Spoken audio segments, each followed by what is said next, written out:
back with another video. Now, I went to work Saturday, which was yesterday, and boy, it was tough. It was tough.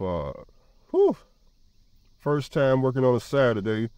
You know, I'm usually I was off on Saturdays, but I had to go into work. I had to work Friday and Saturday, so that means today I'm off and tomorrow I'm off. I go back to work Tuesday, and of course Tuesday, Mr. Charlie, we got a safety meeting. Not safety meeting with me. We got a safety meeting with all the drivers. Mr. Charlie gonna have us meet up at some restaurant around here, so all the drivers got to be there in person. We got to do in-person safety meetings and all that shoe shine. So I know I'm gonna be the topic. Mr. Charlie already told me, hey, look, we caught you using your phone on this AI camera. So he told me he gonna give me the footage Monday, but safety meeting Tuesday. So I'm pretty sure they'll use that video. They're gonna show everybody little old Andrew going down the road on this cell phone, you know, over there flicking them YouTube videos, trying to see, you know, what to watch while he driving down the road 12 straight hours. It's okay, Mr. Charlie. You can use me for the safety meeting, you know, as long as I know that got some keys on stand. Mr. Charlie watched my videos, so I always got to tease them, because I know they watch. So y'all can use me for the safety meeting videos or whatever y'all gotta do. But something else happened. Now, I go over to Buckeye 2 terminal to get loaded. Now, I'm already carded all the Buckeyes. I pull up to the terminal now. If y'all in Nashville, y'all know what Buckeye 2 is. I think it's the one beside Marathon, where you make that left turn and come down a little alley, you know, against the wall, and it's like nowhere to turn around at. I get up to the gate now. Of course, it's Saturday. I'm the only person there. I put my card in, and it says invalid driver. And I'm like, man, what's going on here? So I take my card out, put it back in, invalid driver. Take it out, put it back in, invalid driver. So I'm starting looking behind me. I'm like, I can't back up out of here and go somewhere else to get lost. I can't back up out of here. It's too tight of a bag. I got a bag and blind side, and I said, oh, this is bad. So, you know, I'm looking all up against the gate for a phone number to call. I see the emergency. It says, call this number in case of emergency. I see that number, and I'm like, that ain't it. That can't be it. And I know the terminal operations phone number is inside the terminal in the little booth in there, the BOL room, man. So I'm looking around, there ain't no phone number. So I pull up Google Maps, and I click Buckeye 2, and of course it ain't no phone number listed. So I went to Buckeye 1 on the maps, saw the phone number, and gave him a phone call. With these windows all the way down, I feel much better now. So I gave him a phone call, and I said, hey man, I don't know what's going on.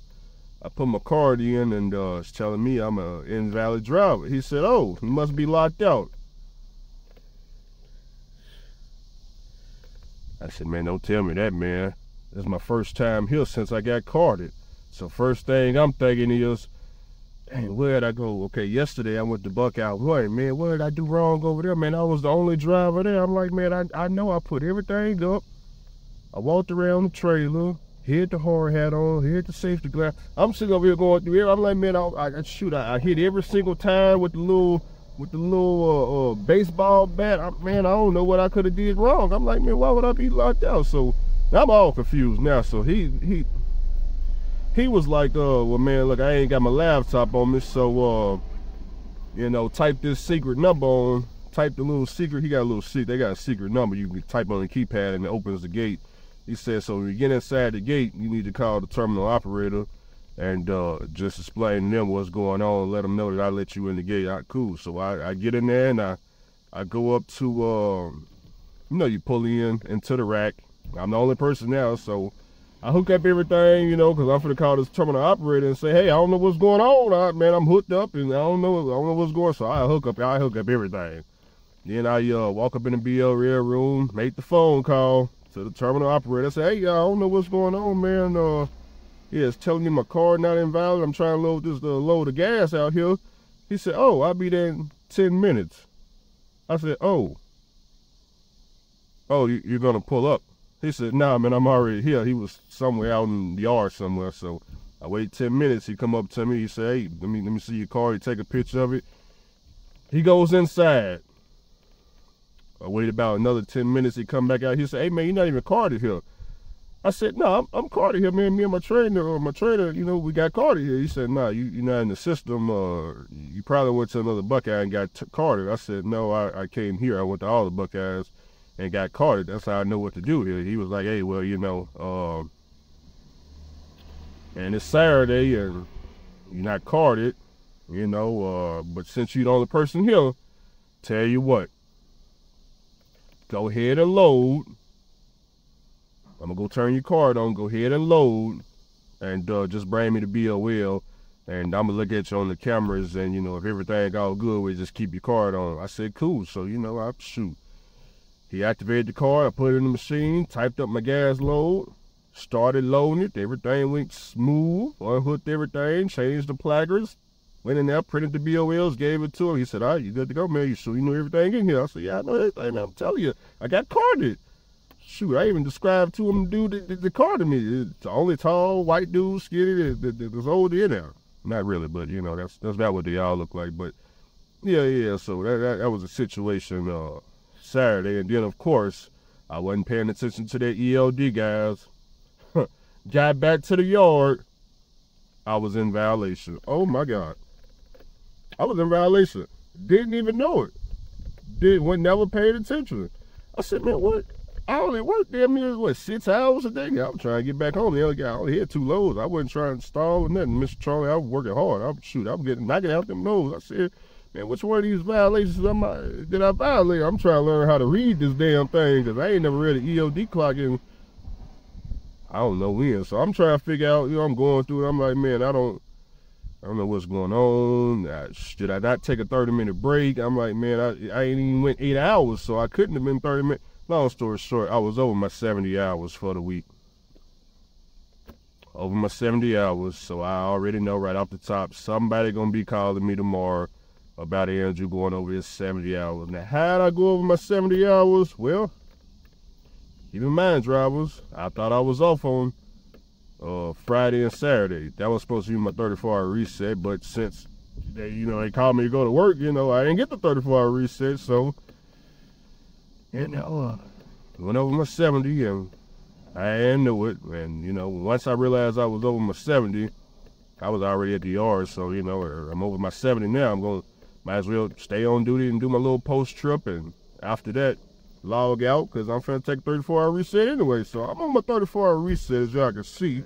But I know Mr. Charlie, now that I got this ELD violation on top of the AI camera situation, I don't know how it's gonna go come Monday. I'm about to sign some paperwork or something, sign my first write-up or something, you know, however that works. So, you know, I ain't talked to Mr. Charlie about the ELD, but I'm 100% sure it's coming. And they not gonna let that go over. I know, you know, it's just not gonna happen. So I'll let y'all know how that work out tomorrow. So, you know, hopefully it's not too bad. Hopefully they ain't gonna have no understanding, because, you know, I'm not gonna be able to convince them that I don't know how to use it. That's not what I'm trying to say. They're gonna be more so wondering how I don't know how to use the ELD. You know, it's a long story, Mr. Charlie. You'll never believe you, Mr. Charlie. Mr. Charlie, you'll never. That's a long story right there. I don't even want to tell you the story, Mr. Charlie. But anyways, so that's what all happened Saturday. Now, y'all want to know about this $2 million bond situation? Why the person calling me? I left one part out of the equation. The reason they called me is because apparently, now this is California, so you know they got all types of things that don't make no sense going on in California. But you know, she had told me that there's a Barnes men out there somewhere. Apparently, I'm the one that's supposed to be fighting this, but they only want 1% of this bond.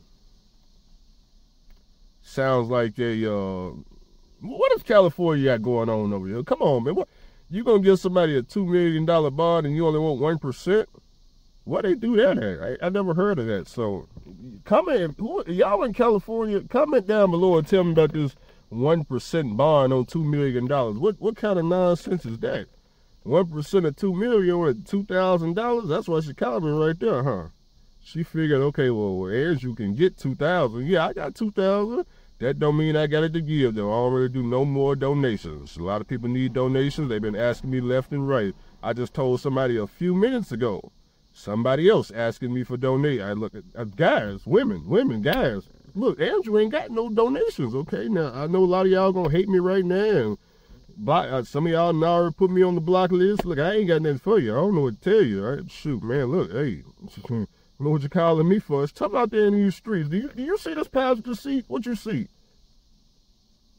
Nothing, okay? That's right now. That's how it is right now. So as long as nobody's sitting in this passenger seat, I ain't got no money for you. So I don't know what you're asking me for. Do you see I'm solo? I am solo. Okay, so my money is for me and my pockets and the stock market. Because tomorrow the stock market open now. Now, Mr.Charlie, what's my check? What did I make? $1,400. So we got $1,400. Mr.Charlie gonna pay me $1,400 at midnight tonight. So that's about $1,400. The 21st, that's Tuesday. YouTube $1,300 from YouTube. That's about $27 right there. We got $2,700 that we need to invest in the stock market. Okay, so you know we're gonna be doing some shopping. Not at the mall though. We're not doing no shopping at the mall. I ain't been to the mall in no year. I understand, Andrew, man. When you gonna get some of this new modern fashion?